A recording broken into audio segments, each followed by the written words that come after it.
So here we have the M-1952A body armour. Now obviously this is an American design, but used by various other countries as well. It was first introduced in January of 1953, in the last year of the Korean War. And it's the culmination of various trials designs.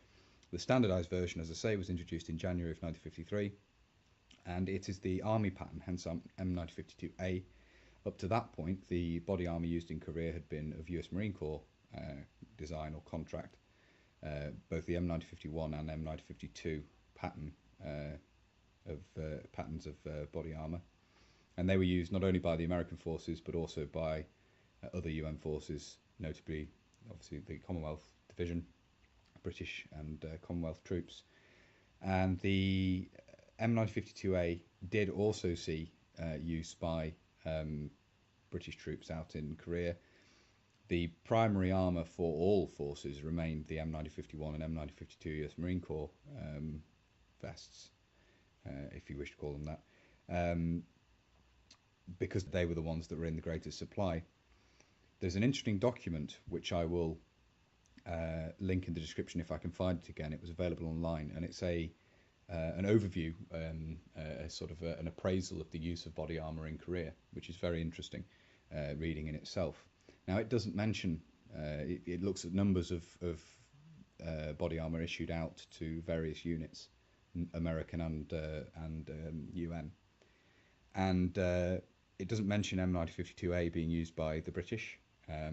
However, do have photographs showing it in use not only by British troops but also with Korean soldiers attached to the Commonwealth Division. So that's the first issue, the first use by British troops, which is obviously somewhat of a focus in the video given the focus of my channel. The M-1952A would see service with various different armies throughout the 50s and 60s and into the 70s. It was worn by troops at very early in Vietnam by the French troops fighting the Viet Minh. Of course, it would then go on to see service with the Americans in Vietnam alongside the M1969 body armour. You see it issued alongside M1969 in Northern Ireland. Operation Banner. American-made armour was worn early on. British covers for the M1969 armour were introduced later on, but you certainly see these worn until at least the mid-70s. So very ubiquitous in that regard, issued a lot of places, and it set the standard for body armour in many ways. And obviously it's only in the late 80s when obviously the US Marine Corps stuck with Duron, with plate body armour, but the ballistic nylon and then later Kevlar, so flexible body armour, remained the standard for the period. And it's only in the 80s really that plates begin to be reintroduced to protect vital organs. So really a very advanced piece of kit for 1953. The overall design is very ergonomic in many ways. Grenade loops here, so you can carry grenades along there in place of the hangers and things that the US Marine Corps body armour has. Pockets, big voluminous pockets, again gives you carrying capacity on the armour as opposed to having things hung from it quite so much as the early Marine Corps body armour didn't have pockets, the M1951, M1952.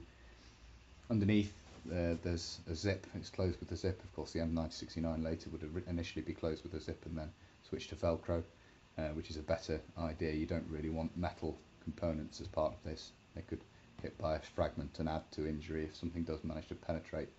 So then covered by a weather flap with press studs.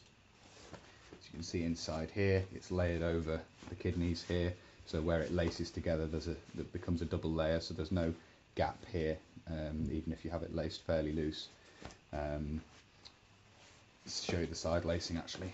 There we are, you can see eyelets and laces down the side, which allows for some adjustment. We'll bring the, knocking the camera, bring the label up to the camera here so you can see.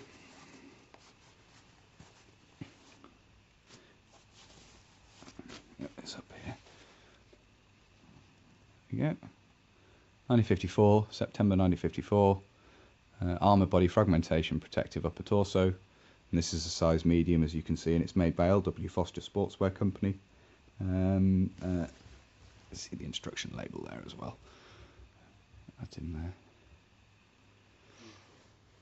Now this still has the epaulettes on it.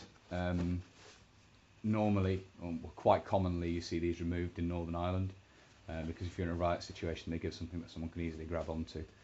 And obviously these were worn in very commonly in riot situations, as I say, not only for ballistic protection, but protect you from blows to the torso. So that's a brief overview of the M-1952A body armour, little talk about the history and also its service in British use. So I hope you found that interesting, as I always say, and until next time, bye for now.